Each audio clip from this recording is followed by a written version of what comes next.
CBS News analyst and Mideast expert Reza Aslan joins us now from London. Good morning. Good morning, Harry. How do you think this is going to play in the Muslim world?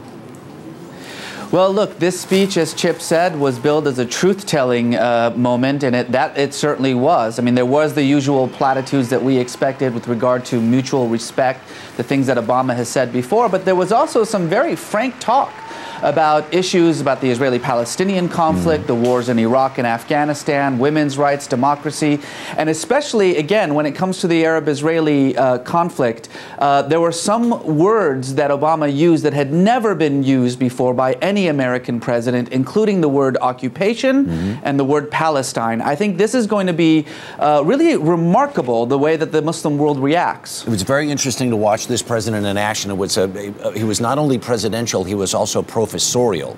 He was very much a teacher this morning. He was giving Americans and Muslims a history lesson. And among the things that he came down hard on was the support for the two-state solution. But he also was so strong in his condemnation of al-Qaeda and the Taliban. He was, and he did so in a very sophisticated manner, bringing up a fundamental fact that the Muslim victims of al-Qaeda and these violent extremists far outnumber the Christian or Jewish, or for that matter, American victims. And that did get a good applause line. One thing that I thought was very interesting, and watching the speech that really had the most sort of fascinating mixed reaction in that crowd, was when he talked very forcefully about women's rights in the Muslim world. I thought that was really fascinating, and I expect that that's going to get a lot of debate in the Muslim world, which was precisely what Obama wanted. And also talking about democracy in Egypt, in a place where free speech is not exactly a common currency.